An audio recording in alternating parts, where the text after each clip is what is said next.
Hi cuties! Welcome back to today's Scout Learns.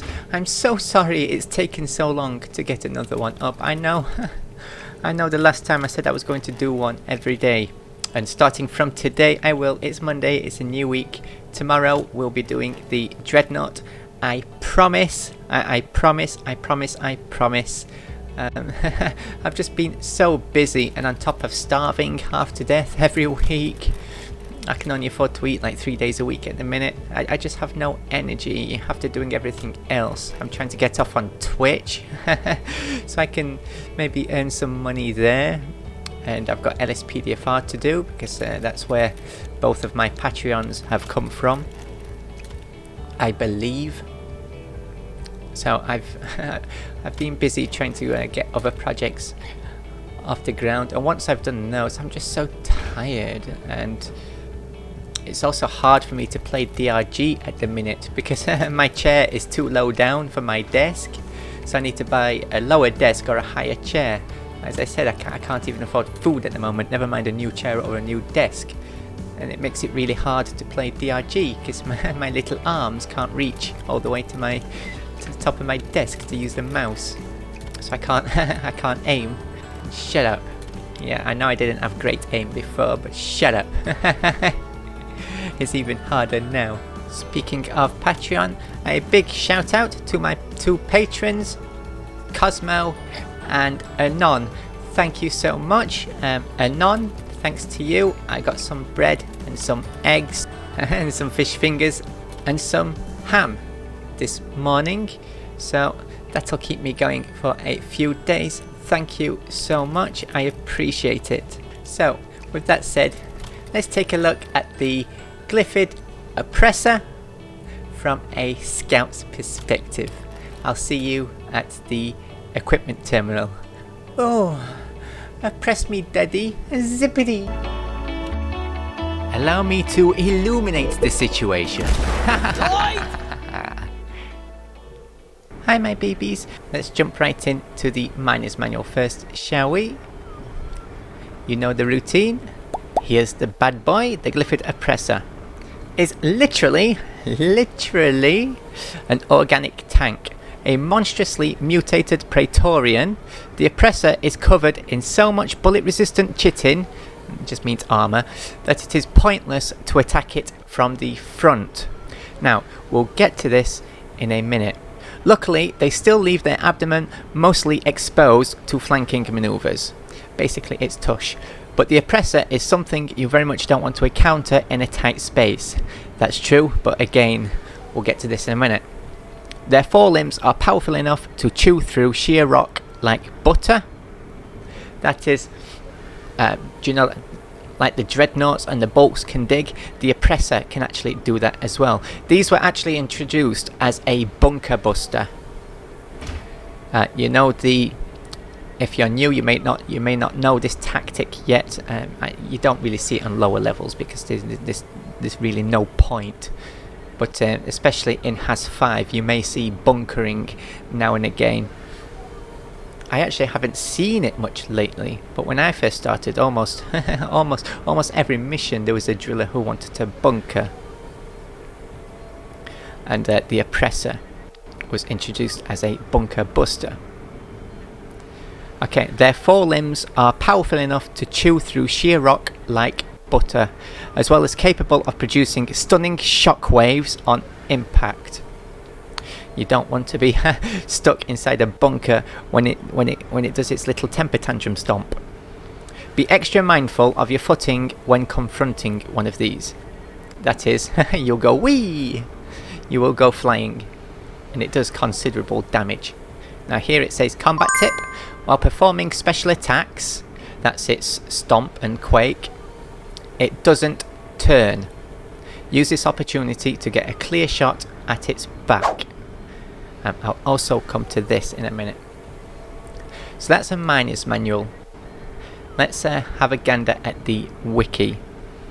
The miner's manual is always a good guide, but I like to look at both. I like to check the wiki because often the miner's manual can be misleading or wrong entirely. So let's take a look at the wiki. So the wiki says the Glyphid Oppressor is a heavily armoured Praetorian with a very small weak point.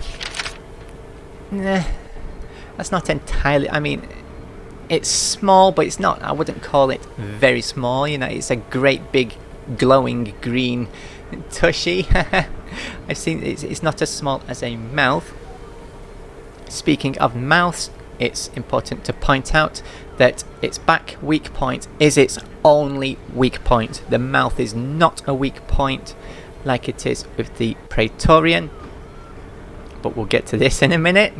It can dig like dreadnoughts and has multiple attacks, just like it says in the manual. It's got a 66% fire resistance, 50% frost resistance. We'll come to this in a minute. 25% electricity resistance. We'll definitely come to this in a minute. 66% explosive. So if you've had Bosco fire rockets at it, you'd notice it barely does any damage. And 66% corrosive. So what about its weaknesses? Well, it's got a 50% melee weakness. And you got it, we'll come to this in a minute. He's a chunky boy, he's a bit of a chonker. On Has 3, which we use as a baseline in this series, his health is 990. That's with a full team. And on Has 5, that goes up to 1350.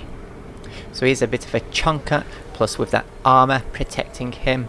The Oppressor is a dangerous tank indeed. However, just like my mum, he's powerful but slow. So, with that said, how do we as scouts deal with a Glyphid Oppressor? Of course, it depends on the situation. Are you in a narrow passage with a swarm behind him so you can't get to the weak point? You may think you're in a little bit of trouble here. If you've got the GK, the boomstick, the Zux, or the M1, shooting at it, shooting at its mouth or its armor is absolutely useless. It's a waste of ammo. You won't break it. Its armor from the front is, quote, unbreakable, unquote. We'll get to this in a minute. Even with armor breaking, like here, see my M1, armor breaking, but look at its effect here.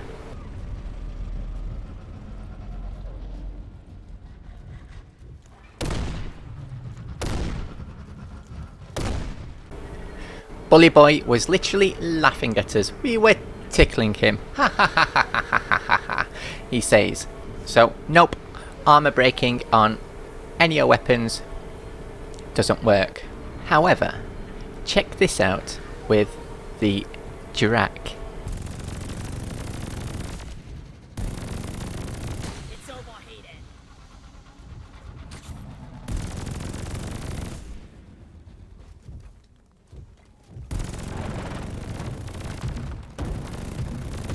Really need to provide some better equipment.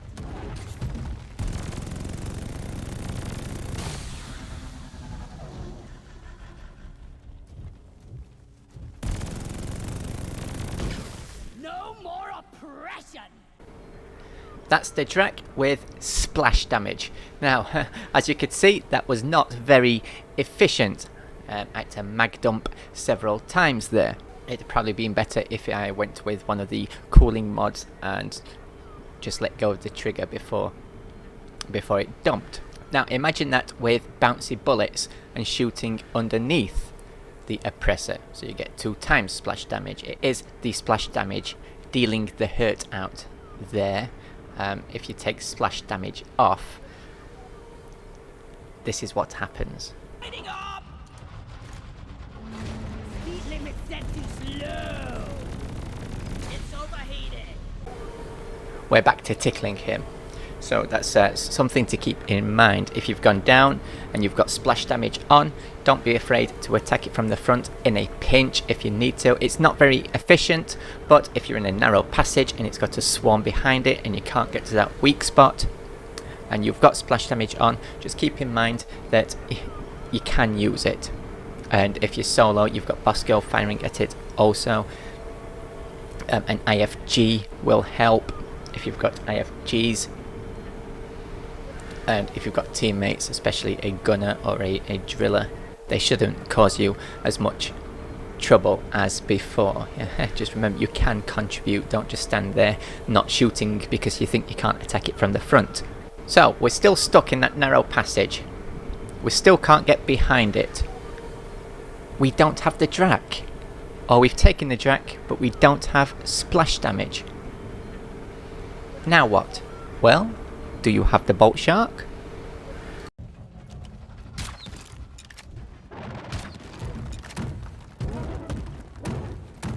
Zip.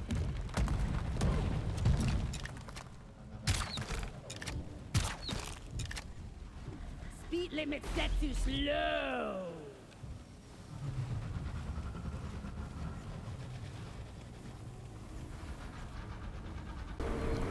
Now, as you saw at first, the Bolt Shark on its own, even with Broadhead, it damages it, but not very much. You're not going to take it down like that in a timely manner. The swarm behind it will get to you way before then. However, switch to the electric bolts, the stun bolts, throw an IFG, 2 stun bolts into the oppressor's face, IFG, boom. Did you see how quickly its health went down? Do keep in mind this has 3, so it would take a little longer on has 5, but I use this tactic all the time when I'm going stun. And of course you can fire another bolt on the wall to the left and another bolt on the wall to the right, and by the time the swarm comes into the IFG, you've got like a you've got a scout's arc, not a turret arc, you've got a scout's arc. So you're catching all the other bugs in there as well. And if you happen to have Drac with splash damage there, the oppressor's deleted. That's what I found in a pinch, in certain situations when you're stuck in that situation. This is the quickest way to deal with the oppressor. A couple of stun bolts and then Drac with splash damage at the same time. This is one of my favourite loadouts, so I do have this quite a lot on missions. Now for the juicy bit, I said we'd come back to the melee weakness. You have to remember 2 things here.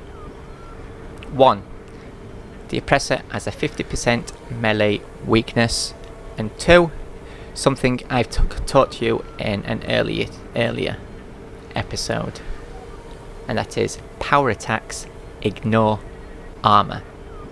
You're trapped in a tunnel, your back's against the wall. What are you gonna do? Don't be afraid to get in there and get stuck in. Grenade! And it went boom! Ah!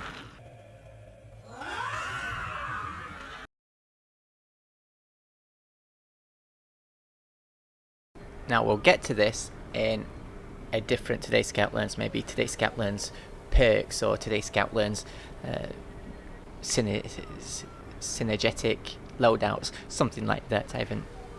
I'm still ironing those ideas out. But there's a perk called Berserker, which allows you to power attack more often. While your power attack's charging, you can click left click and right click at the same time to activate Berserker. So that'll help you a lot against oppressors with the melee damage. Plus it melds well with vampire, but again we'll get to that later. And there's also See You in Hell, which increases your melee damage, I believe. Today's Scout Learns perks will come soon, don't worry. That's the oppressor from the front. Now, how about its weak point? It's only got 1 weak point, and it's only a 1 times weak point. That is, it's just 100% damage. So there's no point demonstrating a weapon without weak point damage and a weapon with weak point damage, because you've got no choice but to shoot it there, really. Preferably with any weapon you've got weak point damage on. And I forgot to mention earlier as well, blow through. It doesn't matter if you have blow through. Like if you've got blow through, you can't shoot it from the front and hit its weak point from the back. It doesn't work like that. On the boomstick, I like, a lot of people prefer blow through on boomstick, but I actually like shockwave, and that helps a lot with oppressors, because obviously if you're going for the oppressor, you want to shove the boomstick right up its bum, and then you've got that extra shockwave damage because it's obviously within 4 meters of it.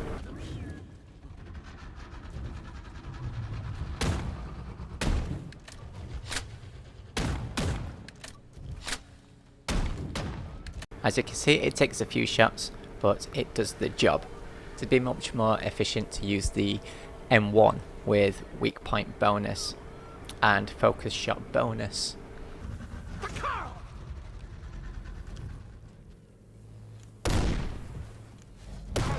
Oppressor down!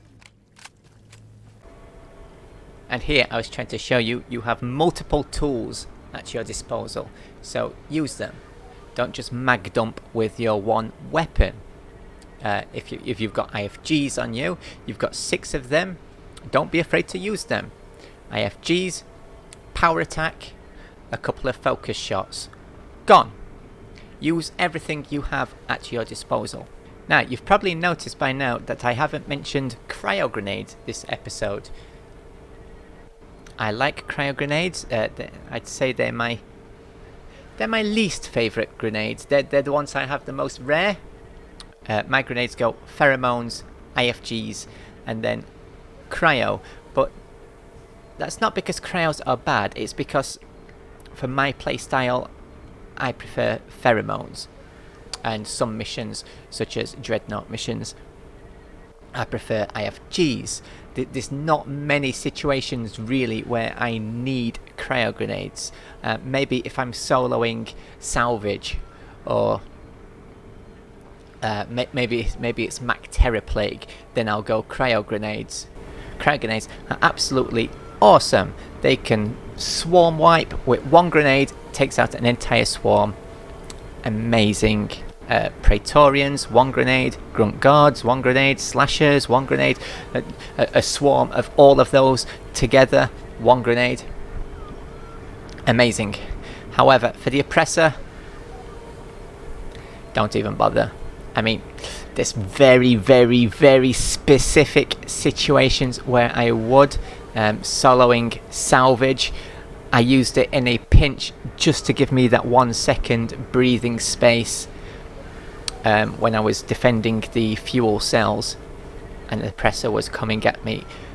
It takes 2 grenades to freeze an oppressor, and it gives you a second, if that, just a second breathing window. I'll demonstrate here. Light is up. Chill factor. Somewhat night here. Okay, so just one more and we are done. Remember that combat tip from the Miner's Manual. What we do is bait and lure the oppressor into its temper tantrum stomp, and then that's the perfect way to grapple behind it, and it's stuck in place, and then we can deal with it. I was deliberately not doing this during these demonstrations just so you could see the oppressor, how it spins and turns around. There is ways to counter this without luring it in. Momentum on your grapple is one, and there's a mod on your drag as well that lets you move faster. But we'll get to this sort of stuff in today's Scout Lord's mobility. All this is coming soon. I've just got to catch up on these first. We'll get through the bestiary and then we'll move on. For this one, I took down my least used gun. I should use this gun a lot more, really. I use it on escort missions with embedded detonators for the flying rocks mostly, and that's about it. Sometimes if I feel like it, if I'm going, say, magma core, I might take them with cryo minelets, but it's not really a gun I use, especially without overclocks. I demonstrate all these without any overclocks because I'm keeping newer players in mind who may not have overclocks. So every way we deal with the bugs, it's all vanilla, using the in-game mods only, the default mods only.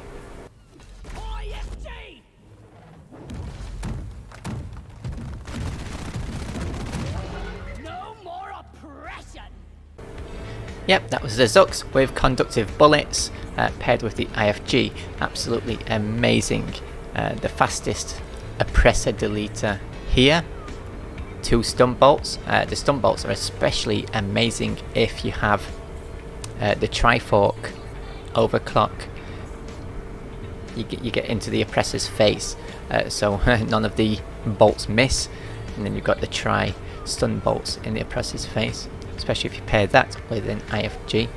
And plus, if you go behind it with the conductive bullet Zux after that, you can imagine how quick it gets deleted. So that's the Glyphid Oppressor. Powerful, but slow. And now you know how to deal with it from the back, which is the ideal way we want to deal with it, really. But also now you know how to deal with it from the front in a pinch. If you've got your back to the wall and you're trapped, or you're in a narrow tunnel. I hope I've helped you there. If these videos help you, if you enjoy these, even if they don't help you and you just find them entertaining and you enjoy them, please like, subscribe, hit that bell button. I don't stream much DRG at the moment because I've told you at the beginning of the video my desk chair situation. I can't really play, but sometimes I stream with my boyfriend Neko. If I do, we usually bump it down to Has 4 from Has 5, so I'm sorry if you find that boring or something. Like I say, I can't really reach my mouse properly. It's so uncomfortable to play, and I can't maneuver properly. I can't aim. But I'm live streaming almost every day now, so come check me out. Twitch.tv/transbigsis. The link's in the chat box over there. Boop! There it is. Don't forget to give me a follow. If you'd like to support me, patreon.com/trannerbigsis. There's also a link over there to a donate page where you can tip me through PayPal, or if you go to my YouTube About Me page, there's a PayPal link there where you can use a credit card or whatever. I much appreciate it. I like food, I like to eat, and I can't eat at the moment, otherwise I wouldn't shill these links so much. I'm sorry about that. When I'm more financially stable, I'll stop, I promise. Okay, I'll see you next time for an interesting one. It is the Glyphid Dreadnought. Good luck in the caves of Hoxus. I hope to see you soon, whether it be here or elsewhere. Feel free to come give me a follow on Twitter. I always follow back, as long as you're not a graphics bot. Oh my god, I've got so many graphics bots adding me on Twitter, so I set my DMs to mutuals only, and then I just don't follow them back, because if I used to follow them back because I like to follow back people who follow me, but then they just bombard my DMs with their graphics bot crap. Oh my god, it's so annoying. Leave me alone, I'm poor, I can't afford your $500,000 million commissions. Go away. Anyway, that's twitter.com/TessMcTosh. Bye bye. Bye bye. See ya, suckers. Zippity.